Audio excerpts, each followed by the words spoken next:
Assalamualaikum warahmatullahi wabarakatuh. Assalamualaikum warahmatullahi wabarakatuh. Para Hi-Res Fox Discovery, selamat datang pada channel ini, di mana kita akan berdiskusi dengan sosok yang menginspirasi.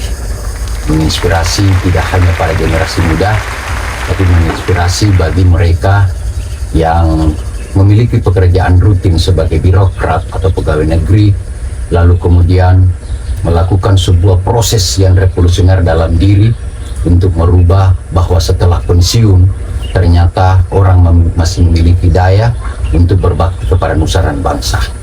Sore hari ini saya berada di sebuah pegunungan yang sangat menarik, tentu dengan latar yang sangat indah sebagaimana kita saksikan pada kesempatan ini. Di depan saya adalah sosok Bapak Insinyur Haji Abu Bakar yang sosoknya tenang dalam menghadapi berbagai guncangan ekonomi, termasuk guncangan pekerjaan dan guncangan hidup. Tentu beliau sepuh dalam memberikan beberapa tips untuk Bapak Ibu yang punya keinginan untuk menjadi peternak ayam petelur. Mohon izin Pak, saya Abdul Haris. Bagaimana kabar hari ini Pak? Alhamdulillah baik. Bapak usianya sekarang berapa tahun? 70 tahun. 70 tahun, Ya. Tapi seperti masih usia 40 tahun Pak. Alhamdulillah. Masih sangat gagah. Masih mungkin kepengaruh ini jalan-jalan di peternakan ini setiap hari ya. Dianggap sebagai apa namanya jogi gitu. Jogging. Sekaligus berbisnis. Ya. Mohon izin Pak, Bapak memulai pekerjaan ini sejak tahun Tahun 2009. 2009, berarti 16 tahun yang lalu.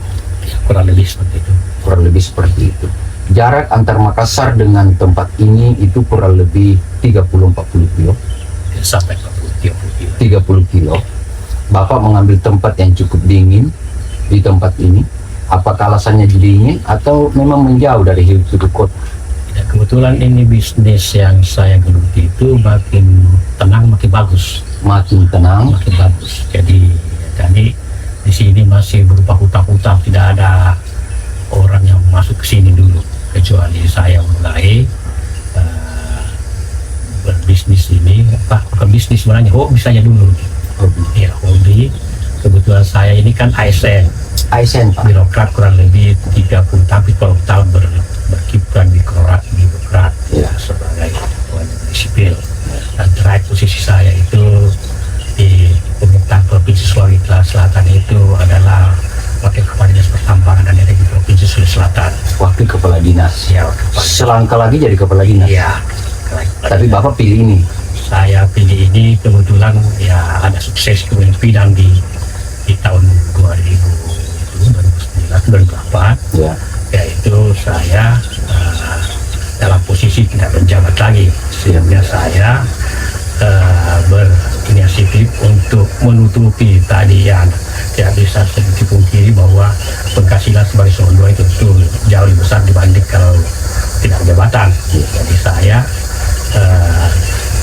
berinisiatif untuk mengganti penghasilan itu apa saja, dan kalau background saya itu sesungguhnya itu adalah insinyur teknik mesin. Insinyur teknik mesin. Jadi kalau dihubungkan dengan apa yang saya lakukan sekarang itu sama sekali kalau lihat dari sisi background pendidikan tidak berhubungan. Tapi namun demikian saya hubungkan tetap ada hubungannya kalau menurut saya. Karena apa? Teknik mesin itu sama, bahwa ayam itu juga mesin produksi, cuma dia berproses secara biologis. Kalau yang saya geluti itu adalah mekanis. Jadi saya menerjemahkan itu ke ayam, itu ilmu saya sebagai untuk mensukseskan ini, karena ayam itu perlu juga dirawat dengan baik, menghasilkan telur yang bagus. Kalau di mesin itu ya jadi itu, kalau mesin itu kita harus merawat dengan baik, penggantian oli misalnya harus rutin, ya harus diperiksa rusak atau tidak rusak. Kalau ada umurnya sudah sampai atau latenya sudah sampai harus diganti, ya tidak rusak. Sama dengan ayam ini, ayam itu sebenarnya untuk mendapatkan hasil telur yang bagus itu harus di-maintain juga. Di-maintain ya, kayak mesin juga. Jadi saya terjemahkan seperti itu. Jadi ayam memperoleh hasil yang bagus, itu kita kasih suplemen ya, suplemen itu dia tidak sekedar pakan saja, ada suplemennya untuk memperoleh telur yang bagus, yang bagus, yang apa namanya tidak mudah pecah, ya. Ada yang kita campurkan seperti itu, ya, sehingga bisa lebih bagus. Waktu saya di birokrat itu seperti itu, bahwa kita melakukan proyek untuk disiplin. Saya juga implementasikan sini di peternakan, implementasikan bagaimana mengkoordinir karyawan yang saya biasa terapkan di waktu saya di instansi di pertambangan. Itu saya terapkan juga begitu, bahwa mungkin dilihat mungkin tidak formal di peternakan, tetapi itu saya melakukan rapat-rapat dengan anggota atau karyawan itu rutin juga. Ya, ada namanya kopi morning juga. Kopi morning? Ya, ada kopi morning itu, ada tempat di depan itu tempat kopi morning. Setiap pagi itu karyawan ngumpul, saya bukakan di situ hal-hal yang perlu dievaluasi pada kemarin. Ya, secara rutin juga itu, ya setiap bulan saya melakukan evaluasi mengenai produksi, kebersihan, ya, kesehatan ayam. Karena terkadang kita melakukan peternakan itu melihat secara sederhana, mau kasih makan ayam selesai, tidak, soalnya tidak begitu. Banyak orang pintar tetapi mungkin dia jurusannya di situ di peternakan, tetapi itu di lapangan mungkin berbeda penerapan di lapangan. Karena di lapangan itu sangat bervariatif sesuai dengan kondisi lapangan masing-masing. Ya, seperti orang mengatakan bahwa pakannya itu harus diberikan, misalnya katakanlah perbandingannya sudah tertukar, misalnya kalau konsentratnya 35, ledatnya 15%, yang menjadi 60%. Kalau melihat kondisi ayam itu perlu kita rubah lagi komposisinya itu. Secara teori mungkin tidak ada, ya. Tapi saya pelajari lapangan itu dengan kondisi seperti yang saya terapkan tadi itu lebih bagus. Nah, diadaptasikan sesuai dengan kondisi lapangan. Izin Pak, dulu waktu Bapak datang pertama ke sini, ini lahan cukup luas. Maksudnya, kenapa harus ayam petelur? Kenapa bukan sapi, pembesaran sapi? Kenapa bukan ayam potong? Ataukah kenapa bukan tanaman yang dibuat di sini? Kenapa harus ayam petelur? Seperti tadi saya katakan di awal, bahwa ini saya harus bagaimana menggantikan tadinya itu penghasilan dalam karya selerinya ini lebih cepat, ya, lebih cepat. Kenapa? Karena misalnya sapi itu kan mungkin perlu waktu 1 tahun, ya. Saya lari ke ayam ini karena itu yang bisa 1 tahun, dan saya katakan waktu saya ditanya orang seperti biasa orang bahwa apa yang dilakukan, saya biasa manajemen saya gunakan itu TEPO, the power of kepepet. Saya kepepet ini sehingga saya punya power itu keluar semua pintu, ya. The power of kepepet. Karena dalam keadaan kepepet seperti itu, tadi itu karena saya ya tadi Pak, kalau eselon 2 baru tanpa jabatan kan banyak honor-honor, banyak penghasilan sudah tidak didapatkan lagi, sehingga untuk membiayai anak ini waktu itu masih mahasiswa semua 4 orang. Ya itu tadi, bagaimana supaya anak-anak ini tidak terimbas dengan saya tidak menjabatnya lagi. Ya, saya itu dalam suksesi kepemimpinan ini, ya, penggantian gubernur dari Pak Risauti itu ke Pak Sarul. Tidak susah dipungkiri bahwa tentu ada penyesuaian yang dilakukan oleh pimpinan baru saya di situ. Tapi saya anggap waktu itu bahwa saya ini orang saya pimpinan dalam ini Pak Gubernur waktu itu Pak Sarul. Kenapa? Karena saya diistirahatkan, diberi waktu sehingga saya punya kesempatan untuk melakukan ekspansi ke bisnis artinya tidak bisa saya harus menunggu nasib seperti itu, bahwa ya, saya mungkin menunggu nasib supaya diangkat kembali menjadi eselon 2. Tidak, bahwa kita harus mencari jalan untuk bagaimana menutupi penghasilan tadi ini, ya. Alhamdulillah saya coba berjalan 6 bulan itu sudah kelihatan bahwa ternyata ini lebih bagus. Berapa bulan? 6 bulan sudah kelihatan. Ya, hasilnya biasanya lebih bagus dari apa yang pernah saya dapatkan selaku pejabat begitu. 6 bulan ini maksudnya mulai dari tahap pembuatan kandangnya atau mulai start dari proses beternak itu? Pembuatan kandangnya. Pembuatan Saya kandang. buatan kandang itu 6 bulan setelah membuat kandang, karena itu kan saya mengawali ini kandang ayam petelur itu hanya 2000 ekor saya awalnya. 2000 ekor. Ya, 2000 ekor, sehingga agak cepat ya. Dan saya tidak mengambil bibit DOC, all chicken, saya mengambil kulit yang sudah Siap. siap bertelur, biasa disebut ayam darah. Ayam darah. Ya. Tapi untuk modal ini kan Bapak mantan wakil kepala dinas, berarti modal itu tidak ada masalah dong. Misalnya Bapak berani dengan menanam modal sekian, artinya ketika seandainya gagal pada saat itu kan Bapak tidak ada masalah karena Bapak adalah mantan wakil kepala dinas. Saya kebetulan ya tidak punya modal. ASN kan tidak ada uangnya, tidak ada modalnya, hanya ada gaji dan tunjangan jabatan sekarang. Tidak punya modal siap.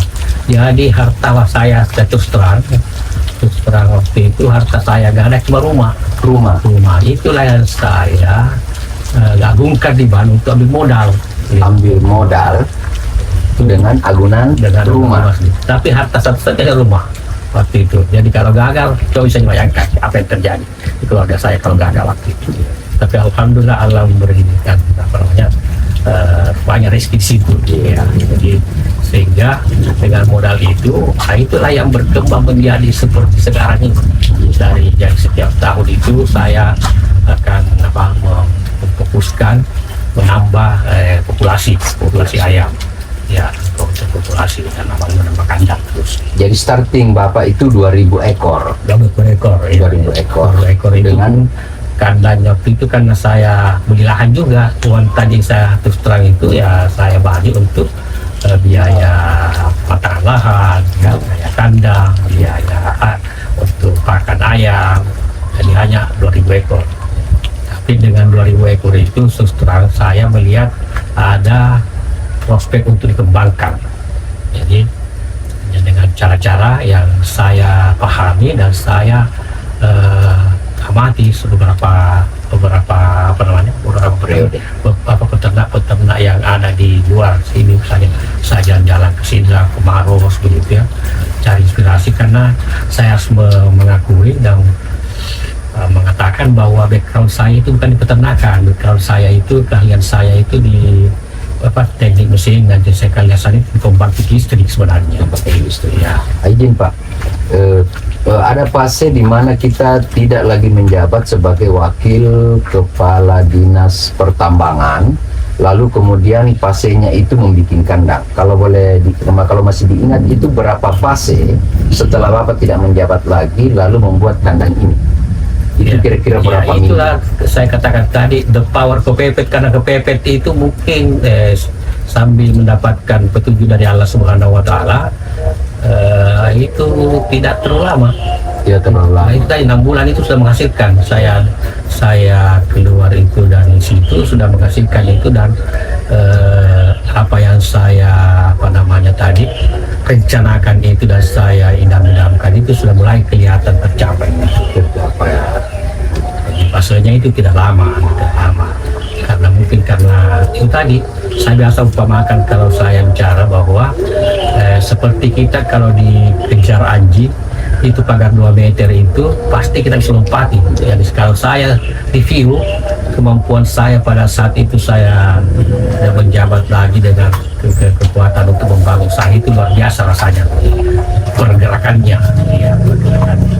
Tapi saya pesankan bahwa saya melakukan ini bukan karena tidak ada perhitungan, tetap ada perhitungan. Karena tadi itu saya ambil uang dibagi dengan agunan rumah itu berisiko. Jadi saya tetap melihat peluang-peluang yang ada untuk saya manfaatkan modal yang ada ini.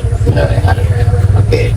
Nah, setelah 2000 ini itu berjalan berapa bulan atau berapa periode lalu muncul kandang berikutnya? Ya tadi itu karena sudah mulai ini tadi 6 bulan, jadi tambah 3 bulan, kali 9 bulan ya, sampai setahun saya bangun kandang 2. Berarti Ya, hanya butuh waktu 9 bulan bangun kandang 2 untuk membackup, karena saat ini kalau nanti pada saat ayamnya akhir itu masih ada saya punya ayam, saya punya pelanggan, kan mulai saya bangun itu pelanggan sehingga tidak terputus suplainya. Nah, jadi itu ya 9 bulan lah seperti itu tepatnya. artinya lebih tomat sudah luasa, lebih luasa lagi karena apa namanya postur sudah bertambah. Jadi saya bentuknya itu nambah lagi karena dia Kandang 2 itu isinya berapa? 2.500 Nah, masuk kandang ketiga itu berapa bulan lagi? Kandang itu lebih cepat lagi, cuma 6 bulan. Yes, cuma 6 bulan. Nah, selanjutnya adalah kalau boleh mau berbagi kepada seluruh penonton kita, pendengar kita pada saat ini, itu kira-kira ketika misalnya memulai sebuah usaha seperti ini, itu startingnya dari mana? Ya, startingnya pengadaan lokasi. Ada Tadi itu lokasi kita tidak perlu lokasinya apa namanya yang di keramaian ya, karena ini tadi bisa katakan dari awal bahwa kalau desa itu makin bagus karena itu produksi makin menunjang ya, produksi makin menunjang. Kalau dia sebenarnya kita memilih lokasi yang jauh dari pemukiman. Di sini sekarang ya, walaupun misalnya tadinya tidak ada pemukiman jauh-jauh semua, tetapi karena adanya aktivitas kegiatan di sini, aktivitas bisnis di sini dan mempekerjakan beberapa orang, itu otomatis orang mendekat di lokasi ini sekarang. Jadi agak banyak sudah orang di sekitar lokasi ini. Tapi namun demikian karena lokasi ini sudah diblok luas sehingga tidak akan mengganggu lagi peternakan. Tidak mengganggu lagi dari peternakan karena sudah diblok lokasi ini. Jadi pertama itu lokasi, kedua itu ada istilahkan saya itu uap, itu harus udara harus kondusif ya, udaranya harus kondusif, tidak terlalu panas. Yang kedua air ada, dan pakan itu harus pakannya memadai atau dalam hal ini berkualitas. Jadi karena pakan itu banyak bermacam-macam dan promosi pakan itu macam-macam, bahwa kita beda misalnya pakan yang kita pakai itu yang pakan premium begitu beda hanya 30.000, jadi orang itu datang mempromosikan bahwa ini pakannya lebih murah, Bapak Haji belum bekerja sudah dapat 30.000, tapi saya menghitung di akhir dalam kata di outputnya. Kalau ini beda 30.000, saya pakai 2 sak itu berarti dapat 60.000, tapi kalau saya pakai bagus saya pakai itu bisa mengakibatkan 10% daripada produksi yang ada. Nah itu misalnya katakanlah produksinya hanya 80%, kalau saya pakai pakan yang bagus saya dapat 90%, otomatis itu sekurang. Dengan harga sekarang 48 harga 480. Tadinya pakan yang murah saya untuk 60.000, berapa sisinya 48.000, 480.000 itu 60.000, saya plus 420.000. Orang-orang ini biasanya dia sampai ke situ, dia hanya hitung seperti itu, sehingga saya tidak menutup mata bahwa dikatakan banyak juga tidak berhasil ya, karena biasa secara teori di atas kertas itu sudah dihitung untungnya begini kalau saat, tetapi penerapannya di lapangan dia melenceng, cari pakan murah, cari buat sendiri, cari kulit yang murah, padahal itu belum tentu kualitasnya bisa bagus ya. Mungkin harga bisa berbeda, tetapi ini kan selalu katakan itu bertahap untuk berjangka panjang ya, 2 tahun. Jadi kalau kita 2 tahun itu apa namanya perhitungan kulitnya tidak kita perhatikan baik, itu kita 2 tahun itu menderita gitu ya, tidak bisa kita langsung supaya, apalagi kalau peternak pemula langsung patah semangat gitu ya. Kenapa? Karena tadi itu tidak mencapai hasil yang pernah digambarkan secara teori untung, tetapi di lapangan ternyata tidak. Kenapa? Ada bias dia keluar dari hukum, dia keluar dari kaidah-kaidah peternakan ya. Walaupun sudah bukan jurusan peternakan, tapi saya kaidah-kaidah itu sudah saya patri bahwa itu harus kita ikuti, tidak bisa tidak, karena kapan kita tidak ikuti pasti terjadi penurunan produksi atau katakanlah kematian ayam yang tinggi. Apa hal yang paling menyakitkan yang pernah Pak Haji lewati selama proses beternak? Ya kalau menyakitkan sih tidak ada, semua enjoy selesainya. Cuma yang menyakitkan itu saya katakan kalau ada pelanggan yang nakal Toh ada ambil telur tidak bayar. Wah, Punya haram kefir. bagi dia itu, Pak. Ya itu saja yang saya Iya. alami. Iya. Dia ambil barang kalau tidak bayar. Itu. Tidak bayar. Yang lainnya itu yang saja. Iya. Karena kalau misalnya orang khawatirkan tentang penyakitnya ayam, itu Iya. kan kita sudah mitigasi. Penyakit Iya, ayam iya. kalau penyakit ini ada Iya, iya. vaksinnya masing-masing. Iya, iya. Jadi kita sudah mitigasi itu di ayam. Iya. Jadi kita tidak perlu takut karena kita sudah tahu. Ya sama dengan misalnya apa namanya bencana alamnya kita mitigasi misalnya. Ya, itu. Kan Pak Haji mulai dari 2009, berarti 16 tahun sampai sekarang. Ada fase tahun berapa itu yang kemudian ada serangan flu burung, yang dimana banyak ayam yang menjadi korban. Pak Haji lakukan apa pada saat itu? Dan Nah, itu- berapa korban? Yang itu saya katakan tadi bahwa itu flu burung sebenarnya itu ada, tetapi kalau di kandang itu sebenarnya tidak perlu terjadi. Kenapa tidak saya katakan begitu? Karena tadi sudah mitigasi, ada vaksinnya AI, Iya, iya. ada vaksin flu burung, divaksin sebelum kena, ya jangan setelah kena, sebelum kena vaksin, dan itu terjadwal dan harus disiplin, Iya. jangan melewati itu jadwal yang sudah di apa namanya di plot itu kan sudah di misalnya katakanlah 3 bulan sekali. Nah Iya. itu setiap selalu harus dilakukan. Sama lah saya bilang. Jangan diakal-akali. Ya, sama di mesin misalnya tadi harus ganti oli misalnya sekian kilometer. Nah, begitu juga ini. Jadi biar pada penyakit tidak ada wabah kita harus vaksin. Harus Ya. vaksin. Jadi itu jadi kekhawatiran itu tidak ada sebenarnya. Jadi alhamdulillah waktu wabah ada pembunuh ya mungkin ada yang kena di tempat lain, tapi di sini hampir tidak ada. Alhamdulillah ya Pak Haji ya. Nah, saya mendengar bahwa Pak Haji punya 2 orang anak, 4 ya. Tapi ada 2 orang yang sudah jadi pegawai negeri, ada yang di Kementerian Pendidikan, kemudian ada di imigrasi, yang kemudian sekarang memilih jalur keluar dari pegawai negeri sipil di tengah orang yang mau masuk menjadi pegawai negeri, tapi dia pilih untuk meninggalkan. Ada apa Pak Haji? Iya, sebenarnya secara ini keinginan orang tua ya selalu mau anaknya jadi pegawai negeri sipil.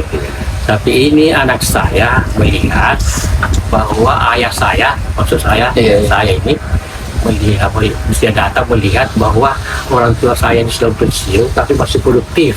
Iya. Jadi apalagi kalau saya ini anak muda bisa mulai dari awal. Iya. Jadi dia lihat begitu, ya susah karena namanya anak dengan orang tua susah disembunyikan.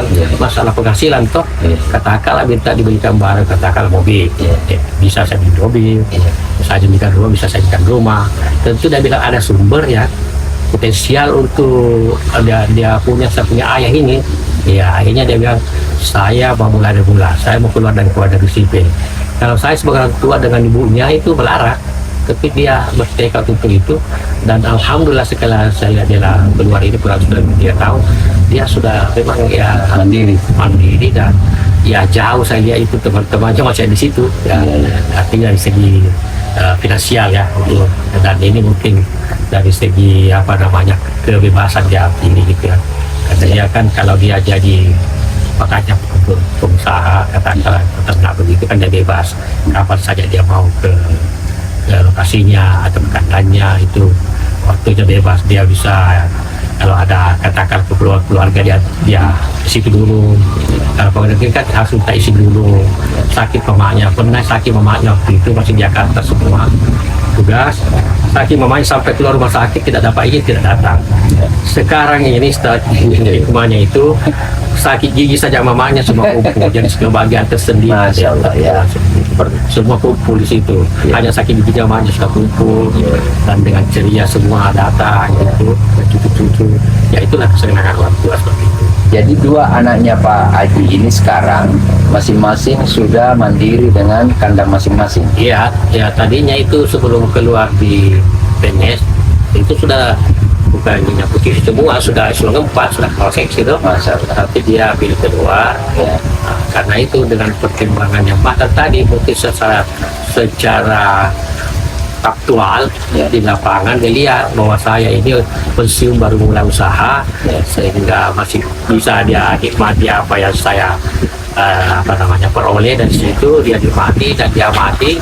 Malah awal-awal itu saya jadikan pegawai dulu. Awal-awal saya gaji 12 juta. Saya tanya berapa gajimu selama ini di PNS? 7 juta. Oh, saya gaji 12 juta. Hanya 3 bulan dia tidak mau. Gaji 12 juta selama 3 bulan. Ya, dia tidak mau lagi. Tidak mau lagi. Dia mau jadi punya sendiri. Dia menjadi owner. Jadi owner. Mama diri. Mandiri. Kenapa? Karena mungkin dilihat waktu dia kelola itu, Ya. kan namanya anak dan orang tua sudah silakan Ya. saja.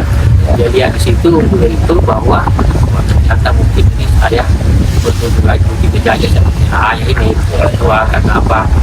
Nah, kalau saya jadi pegawai seperti ini, Ya. nah, pegawai dia maksudnya. Tapi saya tadinya berniat untuk itu tadi untuk meneruskan karena saya otomatis itu makin tua umur saya tuh. Ya. Nah, tapi dia memang pilih jadi owner dan dia sudah mandiri. Dan dia saya lihat ya sudah, kalau kompetisi ya kejar saya sudah hampir dapat saya ya pada dalam jangka waktu 3 tahun. 3 tahun. Ya. Ya, tertaruh gitu. Nah, kami melihat bahwa banyak peternak lain itu hilir mudik. Semenjak saya selama beberapa hari di tempat ini itu melakukan pengamatan. Itu beberapa peternak yang menjadi kompetitor Pak Haji itu hilir mudik. Tapi Pak Haji tetap melayani mereka. Bukannya itu kan saingan. Ya, itu. Bagaimana itu Pak? Ya, itu kalau dilihat secara aktivitas memang menggunakan menjadi saingan. Tapi saya berpikirnya panjang, ya. Kalau misalnya ini orang saya ajari dan dia berhasil, otomatis kalau saya kesulitan memperoleh nanti katakanlah, karena saya kan punya pelanggan sudah banyak, Iya. lalu saya bisa minta sama dia bahwa dia ya, jadi begitu. Jadi yang kedua, itu yang paling saya utamakan bahwa salah satu berkahnya ini usaha dan itu kalau kita bagikan kepada orang ya. Jadi saya tidak ada satu kopi saya dan hampir semua peternak pemula itu tidak ada yang memulai usahanya kalau belum datang ke sini. Hampir semua ya. Diskusi dulu. Karena itu tadi saya terbuka saja apa yang saya alami, apa yang saya rasakan itu saya sampaikan semua. Bahwa pahit kecilnya saya sampaikan, harus fokus, jangan mau itu lain di kertas, lain di lapangan. Apa yang kita hitung di kertas itu kita implementasikan di lapangan. Insya Allah tidak akan meleset itu. Karena itu tadi sudah ada ada kaidah-kaidahnya yang perlu kita perhatikan. Seperti membangun kandang harus menghadap misalnya timur barat ya, tiba-tiba dia bangun utara selatan, itu kan menyalahi kaidah, pasti kan bermasalah depannya ya. Jadi ada arah timur dan barat. Itu kaidah, salah satu kaidah. Walaupun ada orang yang bangun utara selatan, tapi itu tadi mungkin tidak maksimal dan yakin itu. Kecuali mungkin kalau dia close house ya, tertutup semua. Close house Ya, itu tapi kan itu kalau gue ya sedikit ya. ya. Ya. Karena bias matahari begitu Ya, Pak ya. matahari itu sepanjang hari kena panas matahari itu ayam. Kalau timur barat tidak, dia akan melintas di atasnya kandang. Ya, karena panas. Ya. Kalau utara selatan itu tadi setiap sepanjang hari itu kena panas itu ayam. Ya, dan ayam rawan dengan itu. Ya. Apa pesan Pak Haji untuk peternak pemula? Ya itu tadi pemilihan utamanya pemilihan lokasi. Pemilihan lokasi. Itu harus airnya ada ya. Air. Iya, udaranya kondusif. Ya. Ya. Ketiga tadi itu suplai pakan tidak terlalu jauh. Suplai Ya, pakan. ada akses jalan. Ya, karena itu tadi mengenai mobilisasi pakan. Kalau nanti besar bagaimana pelanggan bisa datang dan mudah. Iya, gitu. Satu kandang itu ada berapa pegawai yang dibutuhkan Pak? Dengan kapasitas 2.000, 3.000 misalnya? Kalau kapasitas maksimalnya itu untuk satu orang itu 3.000. 3.000. Ya, kalau dibawa dari itu ya tetap satu orang. Tetap satu. Jadi kalau mau optimal optimisasi untuk karyawan itu harus 3.000. Ya katakan tim 100 ya. Ya, ya 3.000-an. Tapi kalau di atas katakan 3.500 itu pasti kita pakai 2 orang karena sudah tidak bisa di handle lagi. Tidak bisa dihindari. Dan kalau satu orang saja 300. Kalau 3.000 dengan asumsi 90% yang produksi telur, berarti dia kurang lebih 2.700 butir per hari. Sama dengan berapa rak itu ya? 90 rak. 90 rak per hari itu kalau dia maksimal. Satu kandang. Ya, Iya. 90% itu berarti 90 rak. 90 rak. Berarti itu sudah encok itu bagian punggung itu. Ya, tidak bisa dia kalau Untuk lebih, itu sudah optimal itu kalau di satu orang. Ya, ya. Dan kalau di atas gunanya itu ya tadi 72 orang lagi. Ya. 2 orang itu berarti gajinya kita kasih 2 orang harusnya 1. Jadi dari segi apa namanya optimalisasi SDM tenaga kerja dalam hal ini itu tidak maksimal gitu ya. Kalau boleh tahu itu ukuran kandang,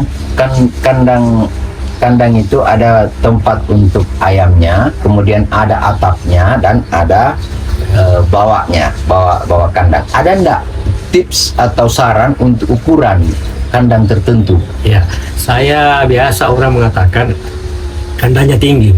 Yang dimaksud kandang tinggi itu bukan dari tanah ke ayam, tapi dari ayam ke atap. Karena itu kan atap dengan panas ya, panas. Jadi harus tinggi dari situ. Jadi kalau dari tanahnya itu tidak apa-apa, 1,5 meter sudah cukup. 1,5 meter sudah cukup. Ya, kan ini yang bisa 3,5 meter ya ke atas. Nah, itu yang saya maksud kandang tinggi. Kalau orang mengatakan kandang tinggi, bahasanya tinggi dari tanah, bukan itu yang dimaksud. Kandang tinggi itu jarak ayam dengan seng atau atap. Jarak ayam dengan seng. Iya, atau atap. Karena kan ada beberapa yang memberikan penjabaran bahwa gas amoniak itu di bawah ayam itu yang sangat berisiko. Ternyata Pak Haji menjawabnya bahwa perbaiki aja saluran atasnya antara ayam ke atap itu. Karena amoniak itu kalau ayam itu apa namanya tata kelola kandang itu bagus, tidak berbau karena kering. Kecuali kalau basah.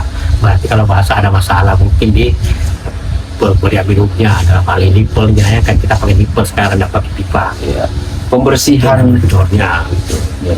Pembersihan untuk kotoran ayam itu berapa kali dilakukan pembersihan, Pak?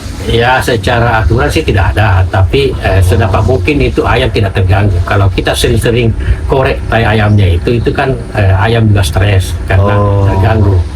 Jadi jangan bahwa dibersihkan itu tai ayam kayak apa namanya, membersihkan daun. Ya, maksudnya kayak aspal begitu, licin begitu. Tidak, ya tidak apa-apa, dibiarkan itu tai ayam numpuk. Yang penting dia tidak basah, tidak kering, tidak berbau. Ini kita ini tidak ada bau kandang, pada kita kandang kita tidak bau. Tidak saja makan ya.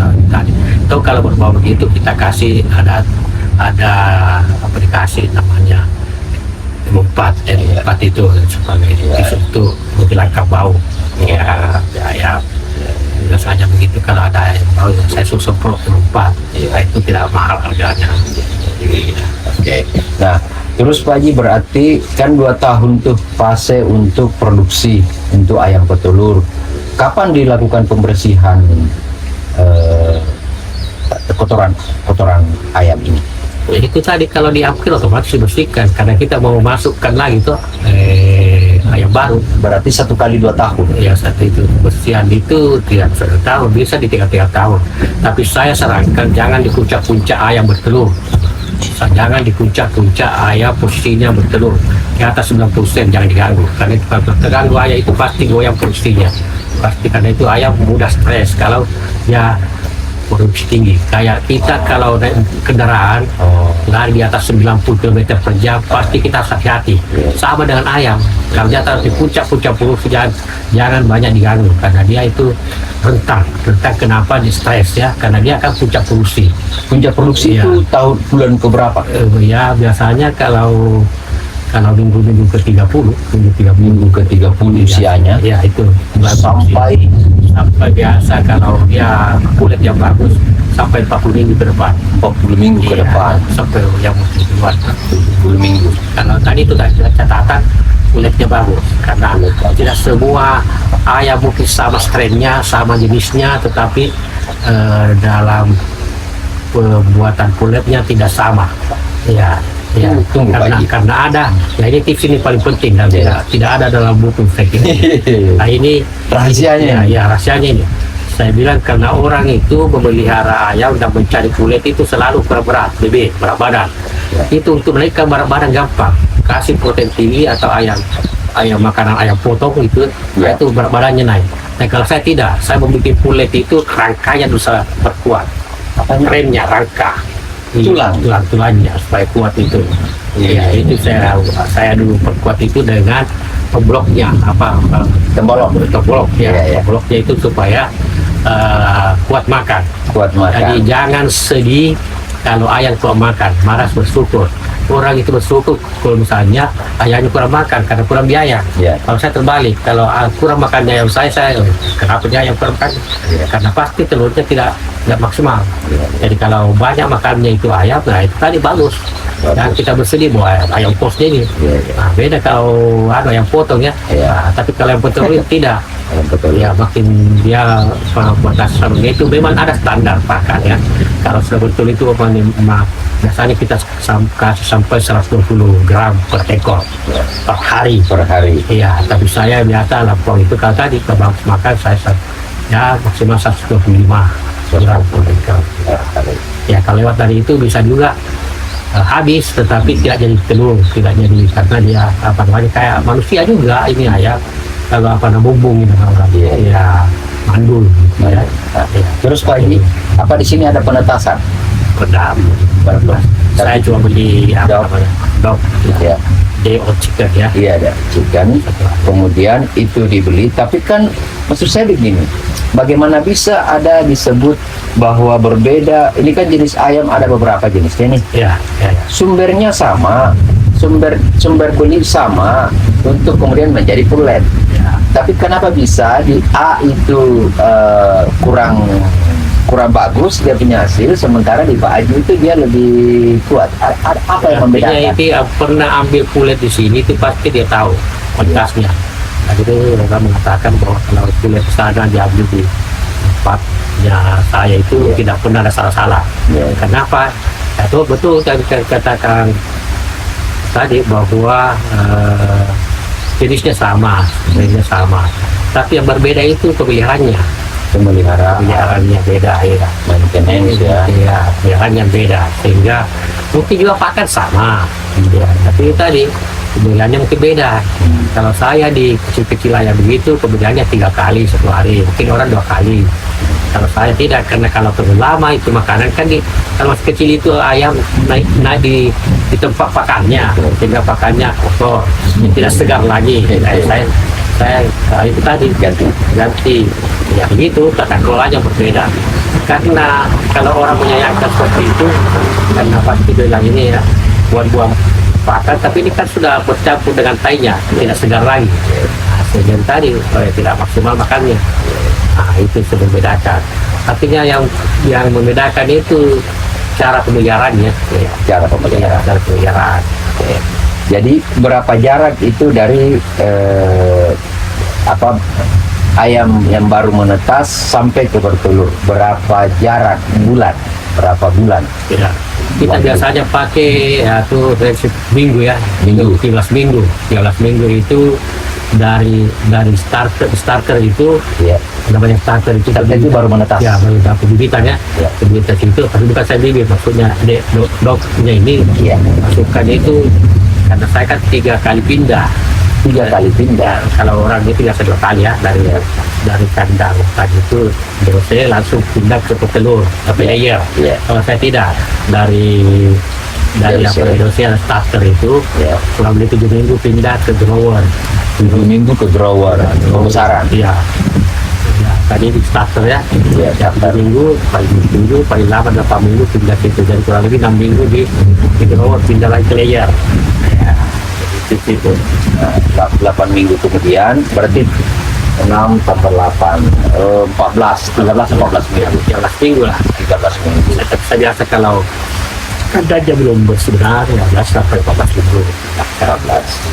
Setelah sampai di tempat untuk penetasan ini, itu berapa minggu kira-kira lalu dia sudah?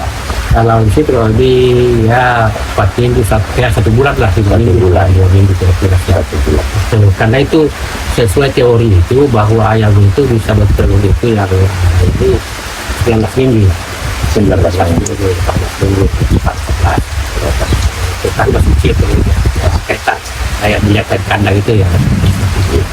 Dan 1 bulan ini itu juga apakah sama dia punya pakan di saat di grower tadi dengan di tempat penetasannya? Oh, berbeda. Berbeda. Ya, berbeda jenisnya, berbeda bentuknya. Tidak bisa juga diakal-akali di sini. Tidak bisa. Inilah saya bilang apa yang ada di kertas, di atas kertas kita sudah tulis atau kita sudah baca. Nah, itu juga yang kita terapkan di lapangan.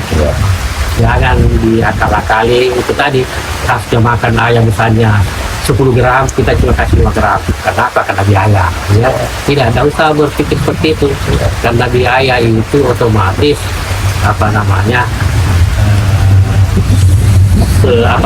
sejalan dengan kualitasnya. Jadi kalau saya itu kasih yang terbaik untuk ayam, dia akan memberikan yang terbaik. Kalau kita lakal-lakali juga ayam itu tadi itu kita kan sebenarnya bisnisnya itu kan telur. Kadang-kadang kita bergeser itu bisnisnya, bisnis pakan. Kenapa? Karena itu pakan dia kali kasih sedikit atau kasih yang murah. Itu dan saya biasa katakan kalau bisnis pakan atau bisnis telur. Nah ini Berarti mindset ya. Jadi kadang-kadang seperti itu mengatakan bahwa daripada ini mahal berapa? Tapi itu tadi apa kasih yang terbaik untuk ayam, dia akan memberikan terbaik untuk kita. Oke. Dan terakhir Pak Haji, kalau misalnya pemula mau memulai bisnis, itu biaya berapa? Ya kalau biayanya relatif ini, Pak. Kenapa tadi tergantung bahannya kandang. Tidak ada kayu bikin studi kayu tadi itu yang saya jelaskan di awal. Kita bahwa ada namanya kayu kimia, ada mahoni, berbeda-beda harganya. Kalau ketahanannya pasti yang paling atas, tahan. Tapi kalau pemula saya sarankan itu tetap kimia, tapi hal-hal yang urgent saja, yang rawan untuk kena air supaya tahan. Karena kalau kena air atau kena makan banyak kayu itu pasti tidak tahan. Kita pakai yang kena air itu pakai kayu tanah air dalam kimia. Kalau yang tidak usah pakai itu. Sehingga jangan kita tekan. Kita jadi bervariasi. Kalau masalah angka sih itu bervariasi. Tergantung daripada bahan yang digunakan. Menggunakan sedang dengan pendek pasti lain harganya. Pendek 5 sedikit. Kalau kanal C Pak Haji? Kanal C saya tidak sarankan karena kenapa? Itu rawan berkarat ya. Karatnya. Nah, ini kan amonia. Ya. Cepat sekali bocor. Patah itu kalau kanal C. Iya. Baik kayu harga relatif mahal ya kalau saya diambil kayu. Kayak tadi kayu-kayu yang kita pakai tidak kena air itu ya kita pakai murah. Kayu kena air kita pakai kayu tanah air. Karena harganya itu tidak relatif kita sekarang 120 sampai 200 juta. Karena saya itu 3.000. Ya, belum termasuk bibitnya. Belum masuk Karena bibit lain lagi kan. Ya 500 juta lah. 500 juta satu kandang. Ya, ya Allah. Saya kira itu barangkali. Terima kasih banyak waktunya Pak Haji. Senang bertemu dengan kita. Mudah-mudahan usahanya tetap lancar. Oh iya, saya dengar maaf. Pak Haji punya pesantrennya. Iya. Oh, pesantren. Punya saya bangun pesantren itu tadi dalam bangsa untuk karena ada prinsip saya bahwa mengejar akhirat itu dunia itu Mengejar akhirat dunia itu dan itu yang saya rasakan makin banyak keluar makin banyak masuk Allah gitu. Jadi pesantren ini yang kedua itu bahwa kita dapat nanti amal jariah menjadi anak-anak jadi perkembangan Tuhan. Insyaallah. Saya dengar pesantrennya itu tiap hari makan telur. Iya, karena ownernya punya telur. Jadi kalau kebutuhan gizi daerah pesantren itu cukup memenuhi. Karena kebetulan saya juga jual beras premium, jadi berasnya premium juga. Beras premium. Iya, telur. Iya, telur jangan. Penghafal Quran ya Pak Haji? Penghafal Quran dengan kitab-kitab itu. Ya. Izin lokasinya di mana ya Pak Haji? Di daerah Takalar, yaitu di Kecamatan Purbagen Utara, Utara Selatan, Dusun Belaka. Dusun Belaka. Ya. Sudah berapa tahun Pak Haji? Ya, masuk 3 tahun ini dan sudah memberikan habis orang. Ya, sudah habis 30 dan kemarin puasa ini itu sudah tersebar untuk jadi imam dan penceramah di Kabupaten Takalar dan sekitarnya. Masya Allah. Terima kasih banyak Pak Haji, dan untuk seluruh pendengar dan penonton kita, demikian diskusi kita dengan Pak Haji Abu Bakar yang ada di Kabupaten Goa sebagai peternak yang banyak menginspirasi peternak-peternak yang lain. Untuk kamu yang masih berusia muda, saya pikir bahwa berusaha untuk mau mandiri adalah bukanlah sesuatu kesalahan, tapi adalah sebuah pilihan yang tepat, tentu dengan berbagai risiko. Risiko tentu kita akan tanggung untuk mendapatkan untung yang cukup sepanjang menggunakan kaidah-kaidah beternak yang benar. Jadi peternak untuk petelur berarti bisnisnya adalah petelur, bukan bisnis pakan. Terima kasih banyak Pak Haji waktunya. Mudah-mudahan sehat sukses selalu. Terima kasih. Assalamualaikum warahmatullahi wabarakatuh.